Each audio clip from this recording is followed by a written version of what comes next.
Romanos capítulo 8, versículos 31 al 34. Dios es bueno. ¿Lo tiene? Gloria al Señor.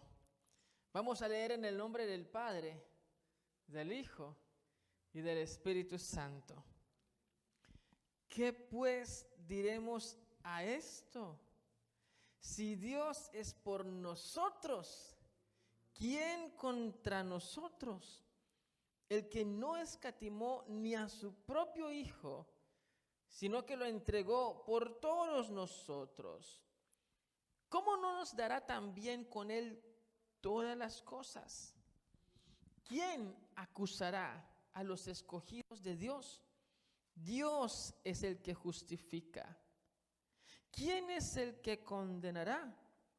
Cristo es el que murió, más aún el que también resucitó, el que además está a la diestra de Dios, el cual también intercede por nosotros. Padre, es tu palabra en la que nos gozamos, nos alegramos, trae esperanza tu palabra, trae alivio. Y yo te pido que nos hable el día de hoy, que seamos sustentados en la diestra de tu justicia. Señor, levanta a tu congregación a recibir un mensaje que traiga edificación, consuelo y, si es del caso, exhortación. En el nombre de Jesús, amén. Tome su lugar, por favor.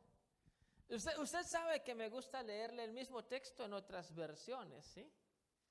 En esta oportunidad se lo voy a leer en la versión traducción al lenguaje actual, ¿sí? Dice el mismo texto, pero en la traducción al lenguaje actual, solo nos queda decir que si Dios está de nuestra parte, nadie podrá estar en contra de nosotros. Dios no nos negó ni siquiera a su propio Hijo, sino que lo entregó por nosotros. Así que también nos dará junto con Él todas las cosas. ¿Quién puede acusar de algo malo a los que Dios ha elegido? Si Dios mismo los ha declarado inocentes, ¿puede alguien castigarlos? De ninguna manera, pues Jesucristo murió por ellos. Es más, Jesucristo resucitó y ahora está a la derecha de Dios rogando por nosotros. ¿Qué tal? ¿Da claridad un texto leyéndolo varias veces en distintas palabras? Ayuda a este ejercicio, ¿cierto? Déjeme contarle una historia que seguramente usted conoce. Un anciano, yo estoy seguro que ha leído sobre él. Tenía 100 años cuando Dios le cumplió la promesa. 100 años esperando. Es que desde que nació, los padres de este anciano, cuando él nació, ellos esperaban que él iba a ser un buen papá. Y entonces, como tenían de expectativa que él iba a ser un buen papá, ¿sabe cómo lo llamaron? Papá reconocido. Ese fue el nombre que le pusieron. Le estoy hablando de Abraham. Desde que él nace, su papá Taré dijo: usted va a ser el mejor papá de todos. Y como para que no se le olvide que todos esperan que va a ser un buen papá, le pusieron papá. Así se llamaba, papá. Papá reconocido, papá sobresaliente. ¿Se imagina cuando al niño Abraham tocaba llamarlo en la mañana para que viniera a desayunar. Papá, venga a desayunar. Papá, éntrese ya que está muy de noche. Toda la vida Abraham esperó ser un buen papá. Y aunque a los 86 años tuvo un hijo, a los 100 tuvo el tan esperado hijo de la promesa.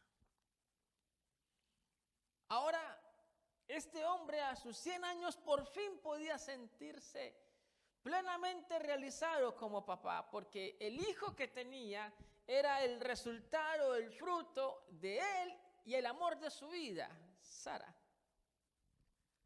Así que cuando nace Isaac, la felicidad es completa. Y comienza a crecer en el seno de la familia Isaac, me imagino que bastante consentido, me imagino que bastante mimado. El centro de la atención en la casa se llama Isaac. El hermano mayor, que se llamaba Ismael, cuando Isaac tenía 3 años, el hermano mayor se fue de la casa. Así que de los 3 años en adelante, solo hay un niño en casa. Y lo que pedía el niño se le daba, y si el niño lloraba se le atendía, y si el niño tenía alguna necesidad se miraba cómo resolverla. Hasta que un día, en medio de la alegría de Abraham, su hijo tenía 12 años, y Dios habla con Abraham y le dice: quiero que me des algo. Abraham le dice a Dios: lo que tú me pidas te lo doy. Ya me has hecho feliz, me has dado un hijo. Así que lo que tú me pidas te lo voy a dar. Dios le dice: me parece perfecto, porque de hecho quiero pedirte que me des a tu hijo. ¿Se imagina la reacción de Abraham? Entonces Abraham de pronto se rasca la cabeza y dice: bueno, listo, yo te lo ofrezco. Y Dios le dice: no me has entendido, no te estoy diciendo que me hagas un ofrecimiento, quiero que me lo des en sacrificio. Ahora sí, Abraham no entiende mucho, ¿no? Porque tanto tiempo esperando a un hijo, y desde los 75 años Dios le dijo a Abraham que iba a tener un hijo y que ese hijo iba a producir una gran descendencia. 25 años esperó por ese hijo. 37 años llevaba viendo cómo por fin, hacía 12 se estaba cumpliendo esa promesa. Y ahora de repente Dios le está diciendo: dame a tu único hijo en sacrificio. No sé cómo hubiera reaccionado usted. Yo debo reconocer que me hubiera sentido muy confundido si yo fuera Abraham. Me hubiera sentido bastante contrariado si fuera Abraham. Pero este hombre, una vez entendió lo que Dios le estaba pidiendo, tomó a su hijo y le dijo: vamos a ofrecer sacrificio. En el camino hacia el monte, Isaac, de 12 años, que ya era bastante suspicaz, le pregunta el papá: papá, yo estoy viendo que llevamos brasas. Es más, veo que llevamos madera para el monte. Tenemos hasta una antorcha con fuego. Te veo supremamente organizado, todos los detalles están al día, pero no estoy viendo cordero. ¿Qué vamos a ofrecer?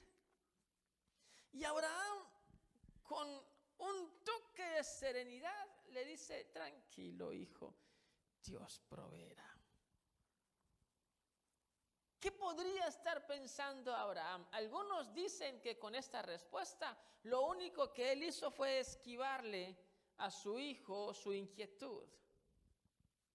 Yo tiendo a sospechar que Abraham no estaba buscando esquivar la inquietud de su hijo. Yo pienso que Abraham estaba tan confiado en Dios que sabía que él iba a hacer algo. Y por eso le respondió a su hijo: Dios proveerá. Tranquilo. El caso es que llegando por fin al punto de ofrecimiento, Abraham mira a su hijo con ternura y con algún nivel de nostalgia y tristeza y le dice: hijo, tú eres el cordero. Lo amarra y está dispuesto a ofrecerlo. Y cuando va a levantar su daga para terminar con la vida de su hijo, se escucha una voz desde el cielo que interrumpe: detente, no le hagas daño al muchacho, no le hagas nada. Era un ángel que traía un mensaje de Dios. Ahora sé que tú respetas y obedeces a Dios. No le negaste a tu único hijo. ¿Cómo probó Dios que Abraham estaba con él hasta la muerte? Porque Abraham no negó a su único hijo. Usted dirá: ¿y eso qué tiene que ver con lo que acabamos de leer en Romanos? Pablo aquí hace un corte. Cuando él dice: ¿qué vamos a decir a esto? Básicamente ese esto es todo lo que él ha dicho. No sé si usted se acuerda todo lo que hemos trabajado desde Romanos capítulo 1. Pero déjeme recordarle algunas cosas importantes, ¿le parece? Vamos a hacer un recorderis para que podamos entender a qué se refiere Pablo cuando dice: ¿qué decimos a esto? ¿Alguien se acuerda por qué Pablo se ve motivado a escribir la carta?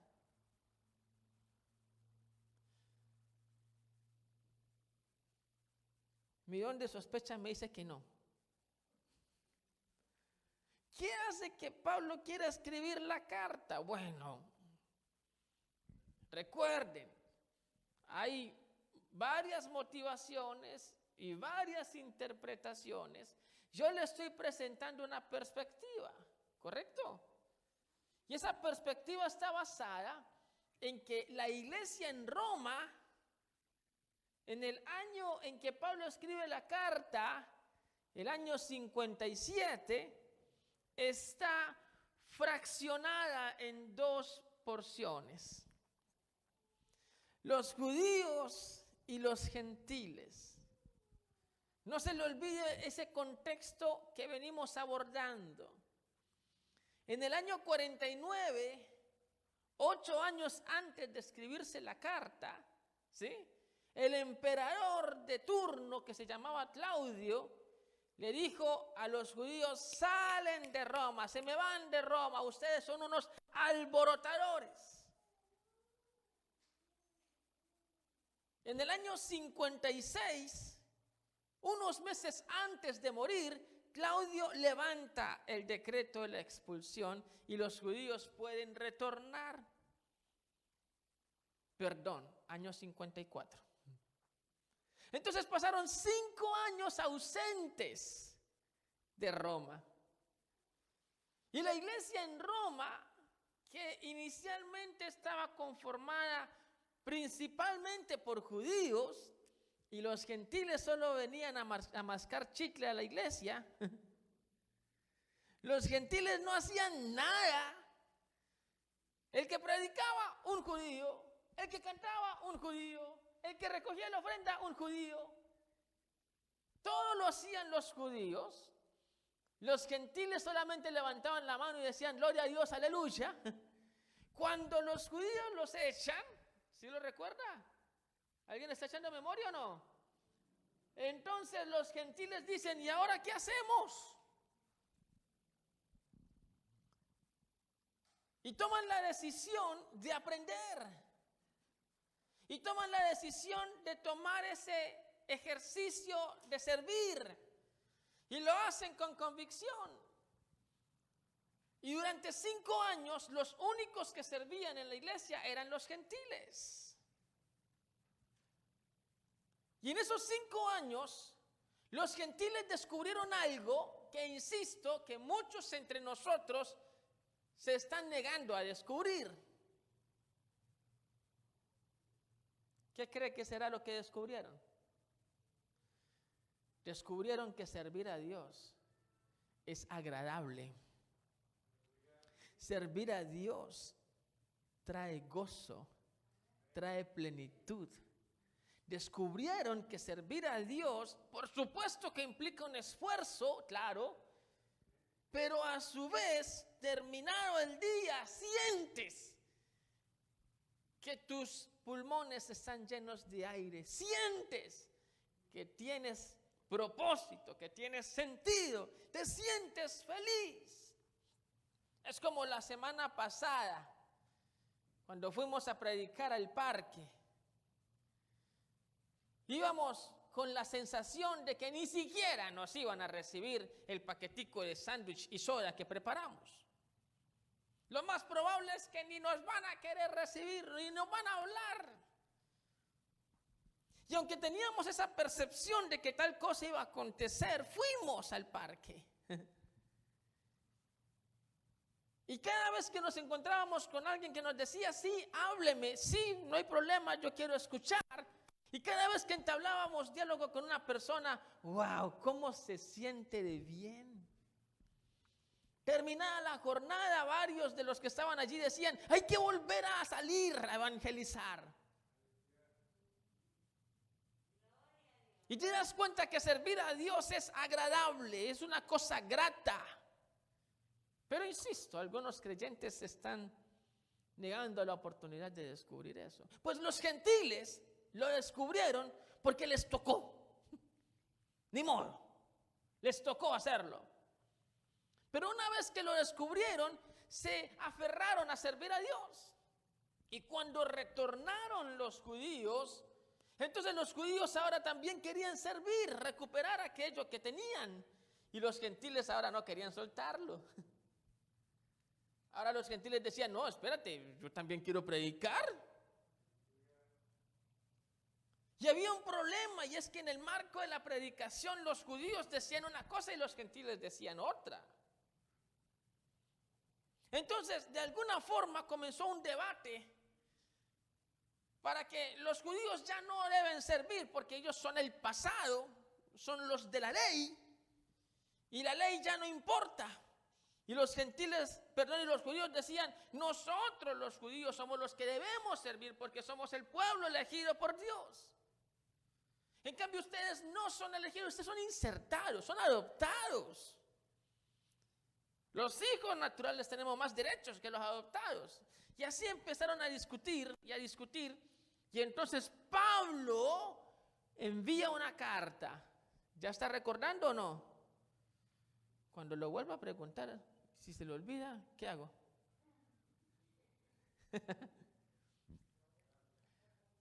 Entonces Pablo envía la carta. Y en el transcurso de la carta, Pablo dice cosas importantes. Pablo le dice a los judíos, por ejemplo, ya deja de insistir que la circuncisión es lo importante. Lo importante no es una circuncisión en la carne, dice Pablo. Lo importante es una actitud de adoración en el corazón. Pablo comienza a decir que no es la ley lo que finalmente va a hacer que yo sea aceptado por Dios. Es mi fe en Jesucristo lo que me va a permitir que Dios me acepte. Entonces, en ese escenario de reclamaciones, unos le reclamaban a los otros y viceversa. Unos decían, el hermano Santiago no tiene por qué servir porque es un legalista y eso no le permite hacer las cosas bien. El hermano Santiago respondía, el hermano Pedro no tiene por qué servir porque es un gentil que todavía no se ha circuncidado. Y cada uno comenzaba a sacarse los trapitos al sol del otro. No sé si me está siguiendo la idea. Y cada uno intentaba menoscabar al otro. De por qué el otro no debería servir, por qué el otro no debería hacer algo. Ni siquiera los estaban acusando allá afuera, entre ellos mismos se acusaban. Entre ellos mismos estaban ocasionando desprecio. Entre ellos mismos estaban provocando comentarios hirientes. Entre ellos mismos. Cualquier parecido con la realidad actual de la iglesia es pura coincidencia. Pero entre unas y otras es muy probable que alguno de estos creyentes termine aceptando el argumento del otro y termine diciendo, sí, tiene razón, yo no merezco servir. O sí, tiene razón, yo no debo servir. Sí, yo no sé nada de la ley. Alguien puede estar diciendo, sí, es que yo no sé nada de la Biblia.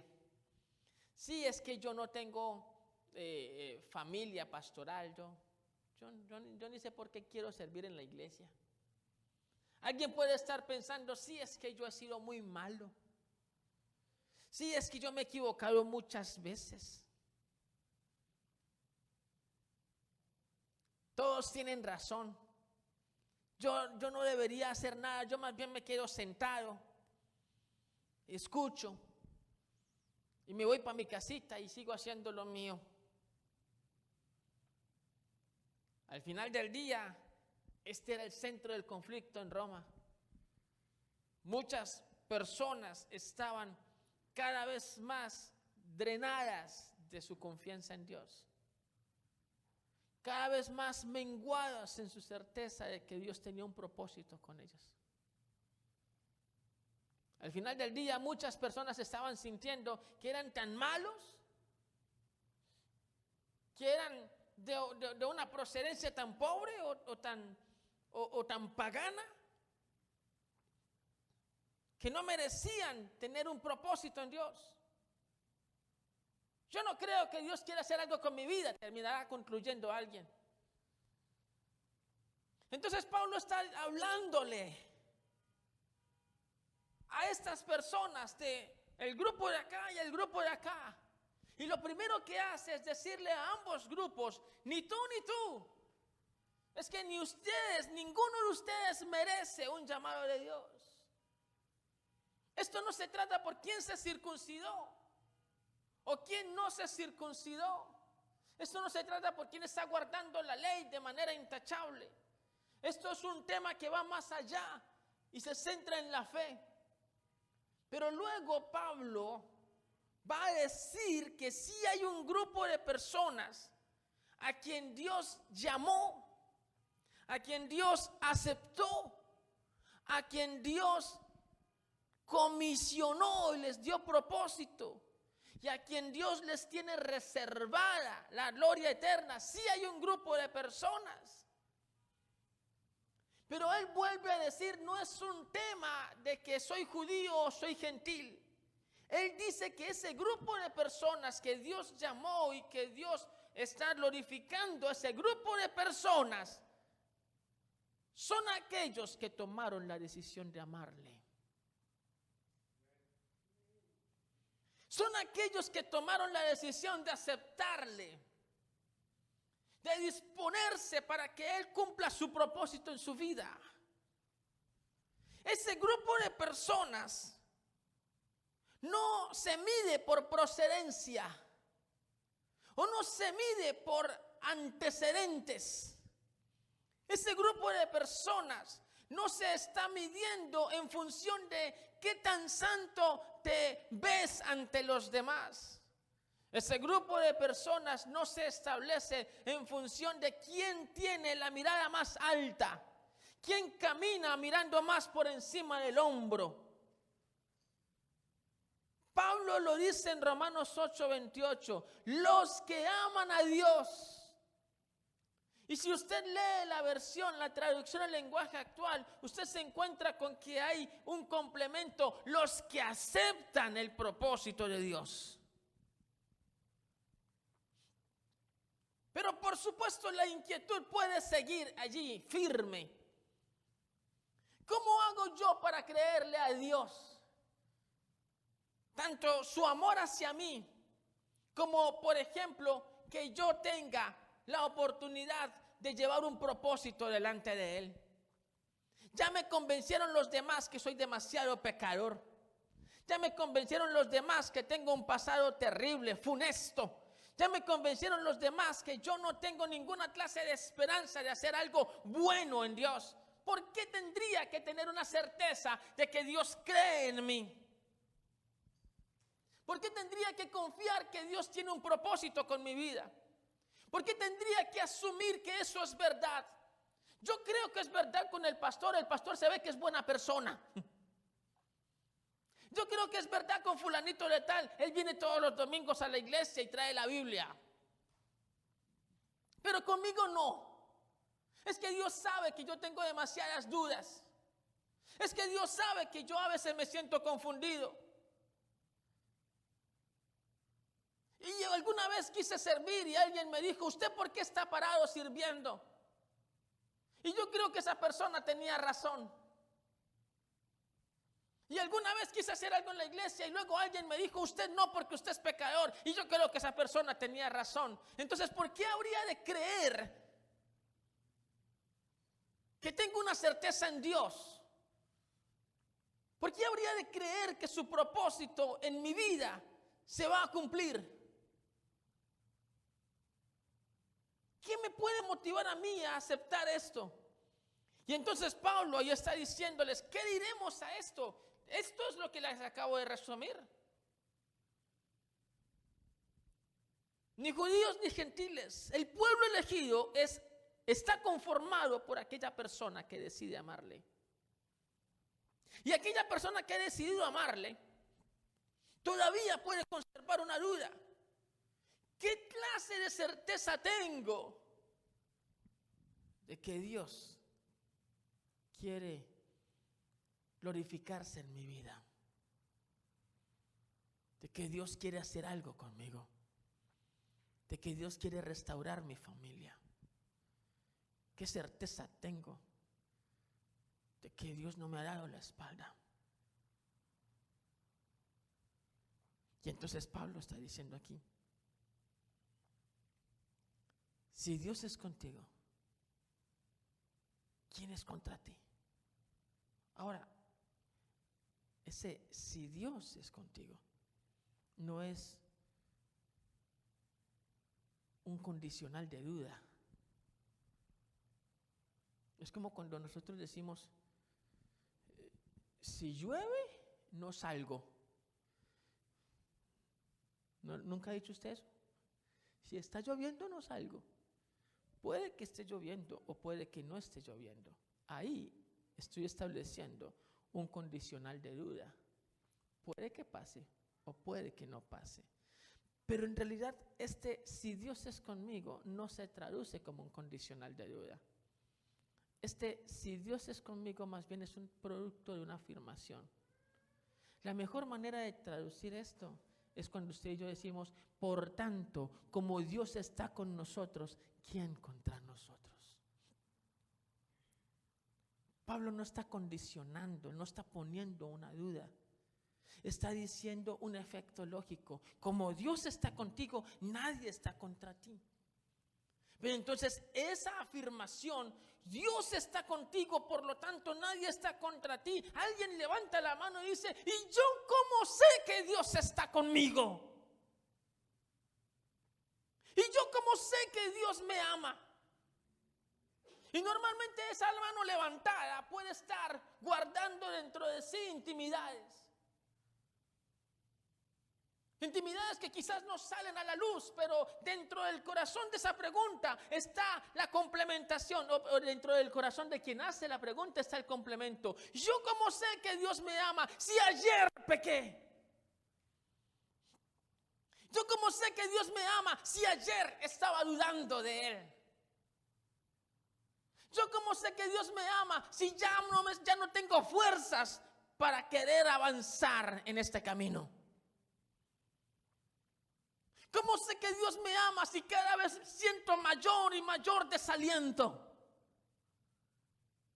Es que esa pregunta toma mucho sentido cuando la contraponemos con nuestra realidad diaria. Con el momento en el que en medio de las tormentas tomas tu toalla, la tiras al suelo y dices, ya no más, Señor, ya no más. Y después viene un sentimiento de culpa. ¿Cómo le hablé a Dios así? Ahora ya Dios no me ama.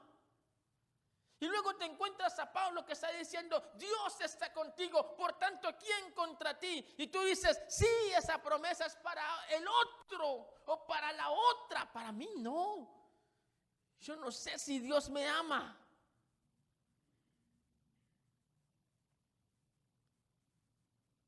Y ahí es donde viene la garantía que Pablo nos está ofreciendo.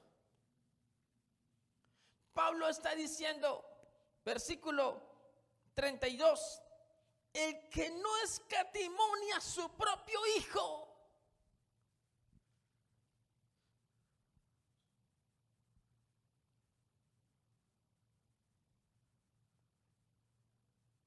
El que no tuvo consideración de que era su propio hijo y lo entregó por ti y por mí. Comencé esto con una historia, ¿lo recuerda? Dios diciéndole a Abraham, dame a tu único hijo. Y Abraham llevando a Isaac al altar del sacrificio y levantando su daga para crucificarlo, para asesinarlo.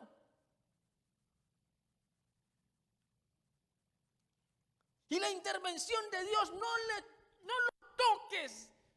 Ya sé que estás conmigo. Ya sé que me obedeces, ya sé que me respetas, porque no escatimaste ni a tu propio hijo. Ahora Pablo me está diciendo que el Señor no tuvo en consideración a su propio hijo y lo entregó en la cruz. Esta vez nosotros no fuimos al rescate de Jesús a decirle al Señor, no, Señor, que no muera, ya sabemos que nos amas. No, esta vez Él sí en la cruz dio su vida por nosotros. Allí en la cruz se entregó todo por ti y por mí. A Abraham Dios le dijo, ya sé que me amas porque no escatimaste a tu hijo. Ahora Dios te dice a ti y me dice a mí, yo te amo porque no escatimé a mi hijo. ¿Cómo no puede servirte esto de señal, de prueba, de garantía? ¿Cómo no puede servirte esto de certeza de que Dios está por ti y está por mí? No escatimó a su propio hijo y lo entregó en la cruz del Calvario. Ahora usted toma la decisión de amar a Dios. ¿Cómo cree usted que el Señor no va a responder a ese amor? ¿Cómo cree usted que el Señor no va a abrir sus brazos hacia usted? Quizás estás mirando al suelo y no te atreves a levantar tu rostro y le dices al Señor, yo te amo, pero soy muy pecador para levantar mi mirada hacia ti. Y Dios te abraza y te dice, yo te amo igual. Yo te amo igual. No escatimó a su propio hijo.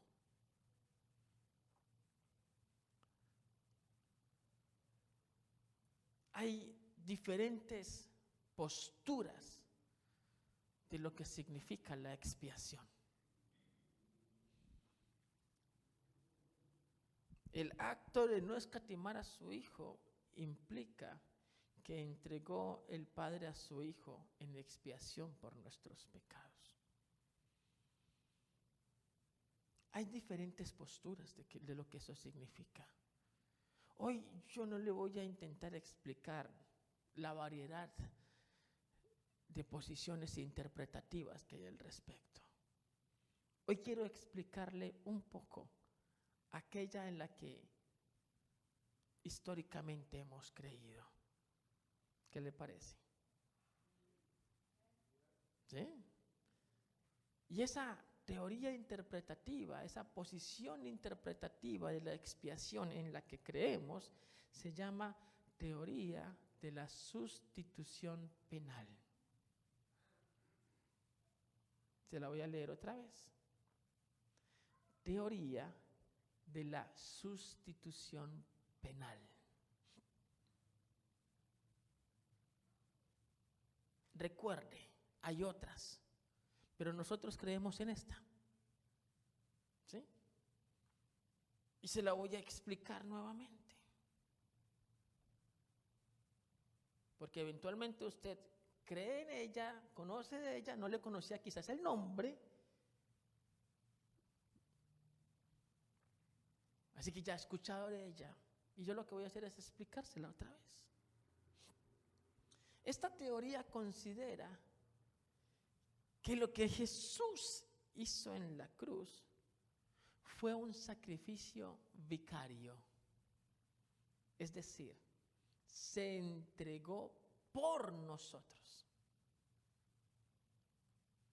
por usted y por mí.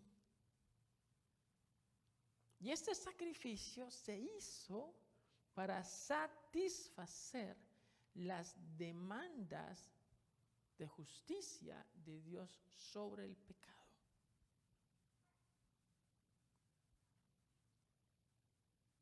En la sustitución penal, cuando el hombre falló delante de Dios, se hizo acreedor de una deuda moral con Dios por el pecado. ¿Sí me hago entender? ¿O no? Usted dígame amén para yo saber que voy bien. Cuando Adán y Eva pecaron, a partir de ese momento, todo ser humano era deudor delante de Dios por el pecado de Adán y Eva. ¿Me está siguiendo? Y el Señor estableció que solo habría una forma de cancelar esa deuda. Solo habría un mecanismo para cancelar esa deuda. Esa deuda no se pagaría con dinero, ni tampoco se pagaría con buen comportamiento. Dios dijo, esta deuda que tienes conmigo se paga vida por vida. ¿Alguien está acá o no? A ver, porque ya esto lo hemos conversado antes. Cuando Adán y Eva pecaron en Edén, perdieron algo, ¿lo recuerda? ¿Qué perdieron? La vida, ¿correcto? Como perdieron la vida, estaban debiendo la vida. ¿Me hago entender? Luego, si yo debo vida, el Señor me dice, si tu deuda es vida, pagas con vida. Vida por vida. Debes vida, pagas con vida. Pero el Señor puso sobre la mesa una condición mucho más interesante. El Señor dijo, quien vaya a pagar tiene que ser redentor. ¿Qué quiere decir redentor? Quiere decir que quien vaya a pagar no puede ser deudor. ¿Alguna vez le ha pasado a usted que lo llama a su hermano, su amigo o alguien? Venga, es que necesito comprar algo. Necesito comprar un celular, pero me están diciendo que necesito un codeudor, un fiador. ¿Le pasa o no? ¿Alguna le ha pasado? Usted solo firme, yo pago. Y usted firma. Y a los 3 meses lo llaman. Es que fulanito de tal no ha pagado. Y usted firmó de codeudor, así que le tocó pagar a usted. ¿Sí le ha pasado o no? ¿Esa deuda era suya? ¿Era suya la deuda? No, ¿cierto? El celular lo está disfrutando Pedrito Pérez. Pero lo están llamando a usted para que pague. ¿Sí? Así que, queriendo o no queriendo, usted terminó de redentor de Pedrito Pérez. Porque está pagando una deuda que no es suya. ¿Sí me entiende la idea del redentor? El Señor estaba exigiéndole al hombre que quien fuera a pagar esa deuda tenía que ser alguien que no la debiera.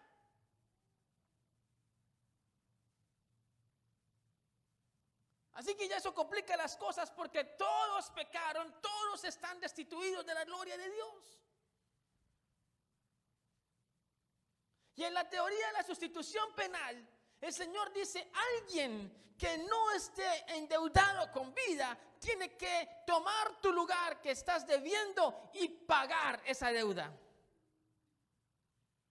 Alguien que no tenga nada que ver con, perdóneme en el término colombiano, con la metida de pata que hiciste, tiene que venir y arreglar este problema. ¿Me estoy haciendo entender? Y ese alguien que el Señor eligió, ese alguien que termina ofreciéndose, lo hace por amor. Usted y yo sabemos que quien se ofreció en la cruz fue el Hijo de Dios. El Hijo de Dios que no escatimó su propia vida. Para justificar al impío, Dios tomó la iniciativa de proporcionar un redentor que pagara nuestro pecado y actuara en obediencia por nosotros. Cristo no solo fue el vencedor en la cruz, Cristo fue nuestro sustituto penal. En última instancia, la justicia de Dios se satisfizo en la cruz. Romanos 4:5, pero en la versión Castilian dice, en cambio, lo que recibe el que no trabaja es un regalo. Y precisamente este es el caso de aquel que sin poder alegar mérito alguno ha creído en Dios, que declara justo al pecador y le cuenta la fe por justicia. Si Dios entregó a su Hijo unigénito por amor, por ese mismo amor está dispuesto a aceptarnos. Yo le voy a repetir eso. Si el Padre entregó a su Hijo en la cruz por amor, con base en ese amor, el Padre está dispuesto a recibirte, no importa si has tropezado. Si tú quieres levantarte y quieres pedirle al Señor una nueva oportunidad, el Padre está dispuesto a recibirte.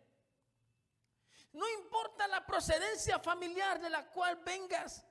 No importa los pecados de los cuales eres consciente en el pasado, si estás dispuesto a tener una nueva oportunidad, el Padre te la quiere ofrecer. Si estás dispuesto a tener un nuevo tiempo, el Padre quiere entregártelo. ¿Por qué? Porque te ama. ¿Cómo sabemos eso? Entregó a su único Hijo en la cruz para que tú y yo tengamos esa oportunidad. Justo para eso lo hizo. Para que tú y yo nos podamos acercar. Es como si alguien entre nosotros hicieron un gran esfuerzo y compraron una troca, ¿sí? Y la llenáramos de comida, mucha comida. Imagínense la mejor calidad en alimentos y pusiéramos en cajas esa comida y fuéramos a lugares de pobreza, allá donde gente no tiene demasiados recursos. Y alguien por allá en un rincón dijese, yo no sé si yo deba ir a pedir que el señor de la troca me dé comida. Escuchas el comentario y te acercas al Señor que está pensando que no sabe si debe venir a pedir comida. Y le preguntas, ¿por qué no quieres comida? No, es que yo soy muy pobre y yo no tengo nada y yo no sé si yo merezca tener comida. Inmediatamente piensas, pues si para eso compré la troca. Pues si para eso traje la comida, para dársela al que no tiene. Y tú estás diciendo, yo no sé si el Señor me quiere recibir, es que yo soy pecador. Pues si por eso el Señor murió en la cruz del Calvario, para que todo pecador sea libre del pecado. Yo no sé si el Señor quiere recibirme, es que mi familia tiene una historia bastante terrible. Pues si para eso murió Jesús en la cruz del Calvario, para restituirte de ese pasado, para darte una nueva oportunidad y tener nuevo futuro. ¿De dónde sacamos nosotros que el Señor quiere levantarnos día a día? Pues de ese acto en la cruz.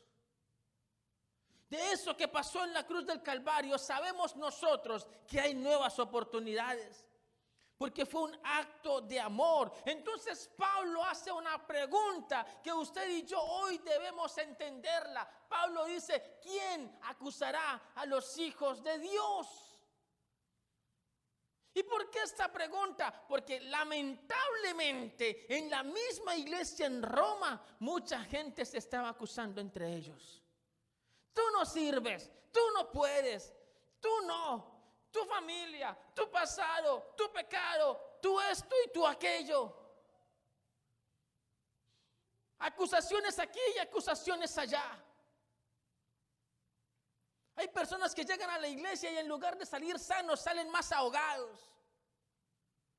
Porque los miran así como de reojo, este es pecador. Este no sirve. Yo le doy gracias a Dios que la iglesia está despertando de esa injusta forma de actuar. Porque nosotros no estamos aquí para definir quién es pecador o quién no. Estamos para abrazarnos unos a otros y levantarnos unos con otros. Este no es el escenario para juzgar a otra persona. No sé si se acuerda, pero meses atrás le ilustré que es como si estuviésemos en un juicio, ¿lo recuerda? Y en un juicio hay personajes, ¿cierto? Hay actores. Y entonces le dije, usted y yo no somos el juez, ¿cierto que no? Porque el juez es el Padre, ¿correcto o no? Y yo no creo que usted y yo querramos ser el abogado, ¿cierto? ¿O alguien aquí es el abogado? No, porque el abogado es el Hijo, ¿correcto o no? Y yo no sé si a usted le interese mucho el papel de fiscal, porque el fiscal es Satanás. ¿Qué le parece? ¿Algún voluntario para el papel de fiscal? Luego, si no soy el juez, si no soy el abogado y no soy el fiscal, ¿qué soy? El acusado. Y luego viene otra persona en similar condición. ¿Qué le parece si yo en medio de un juicio entra otra persona? ¿Usted alguna vez ha cometido una falta que le provoque un ticket de tránsito? Sí. Y le ha tocado ir a la corte a decir si es culpable o no culpable. ¿Qué le parece usted estar ahí esperando? Llega alguien antes que usted, desarrollan el caso, este señor se pasó la línea, la línea que divide el carpool Y usted levanta la mano y dice, yo digo que lo deben declarar culpable. Sí, señor. ¿Usted haría eso a sabiendas que usted está allí también por algún problema de tránsito? ¿Usted haría eso sabiendo que usted eventualmente también se cruzó la línea del carpool? Alguien levantaría la mano y diría, métanle todo el peso de la ley, sabiendo que usted también está siendo acusado. No, en la iglesia no estamos para juzgar a otros. En la iglesia no estamos para señalar a otros. Pero si alguien lo ha hecho, pero si ha sido víctima de eso, pero si te ha llegado a pasar, pero si ha sucedido en algún momento, escucha la pregunta que hace Pablo: ¿quién acusará a los hijos de Dios? ¿Quién? ¿Quién tiene el derecho de acusarte? Dice Pablo, Dios es el que justifica. El Padre sentado allí en su estrado es el que dice quién es justo y quién no. ¿Quién es el que condenará? Cristo es el que murió, más aún el que también resucitó, el que además está a la diestra de Dios e intercede por nosotros. Escuche esto porque es importante. Solo hay uno que en realidad tiene el derecho de juzgarte. ¿Me escuchó? Ni siquiera es el fiscal. Solo hay uno que tiene el verdadero derecho de juzgarte. ¿Y sabes qué? Se quitó su vestidura de juez y se puso vestimenta de abogado. Y en lugar de juzgarte, está allí, al lado del Padre, intercediendo por ti. Por supuesto que va a haber un día en el que otra vez se ponga su túnica de juez. Pero en este momento tiene traje y corbata y está al lado del Padre diciendo, ten misericordia de él, te ama, se ha equivocado, pero te ama. Ten misericordia de ella, está cansada, está agotada, pero te ama. Ten misericordia de esta familia, están confundidos. Alguien que ama partió a la eternidad, pero ellos te siguen amando. Ten misericordia de esta persona, están viviendo una crisis económica y por eso en medio de su estrés no saben lo que dicen, pero ellos te aman. Y ese que puede ser quien te juzgue, y ese que tiene la autoridad para juzgarte, aquel que murió y cumplió el papel de sustituto penal y ahora tiene el poder para decir este no o este sí, ese ahora aboga por ti. Por eso Pablo pregunta, si tienes tamaño abogado, ¿será que alguien te puede juzgar? Si tienes un abogado de este nivel, ¿será que alguien te puede condenar? ¿Sabe algo? En este momento, la única persona que puede tomar la decisión de alejarte de Dios eres tú mismo. En este momento, hoy, aquí donde usted está sentado o allí donde usted está viendo esta transmisión, la única persona que puede tomar una decisión de distanciarte de Dios eres tú mismo. Nadie más. Nadie más puede decirte, usted no merece estar aquí, usted no merece ser hijo de Dios, usted no merece ser cristiano. Nadie tiene la autoridad moral para decirte eso. El único que puede hacer algo en este momento está abogando por ti. Y la otra persona que puede hacer algo eres tú. Eres tú. Entonces, vuelve la pregunta. ¿No te sirve la prueba que entregó el Padre para creer que Él está por ti? A mí me despierta esperanza.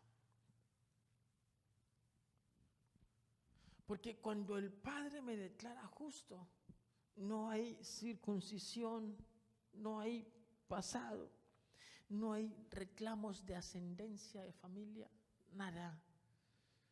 Si el Padre me dice, ven, buen hijo y fiel.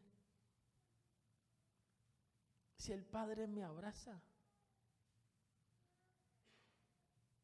es como ese joven que tomó cada uno de los dones de su padre y los dilapidó. Y se los gastó, se los malgastó en vicio, en mujeres, en amistades. Solo y abandonado terminó viéndose. Y en medio de su tragedia decidió volver al Padre. Dijo, volveré a mi papá.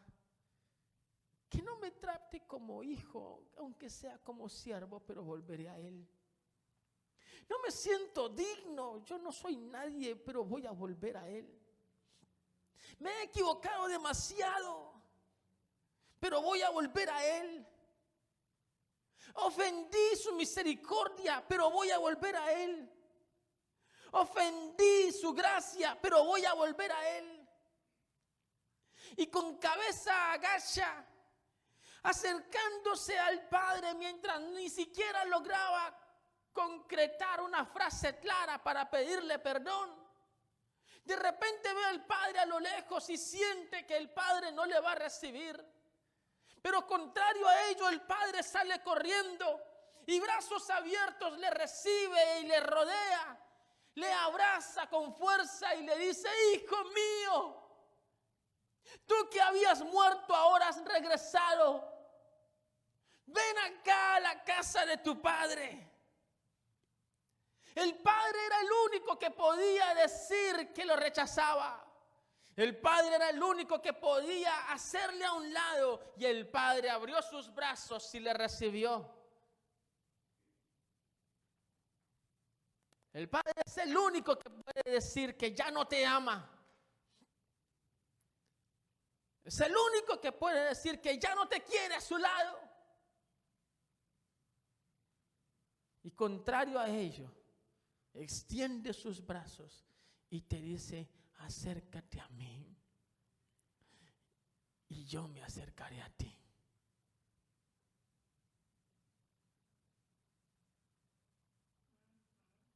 Acércate a mí y yo me acercaré a ti.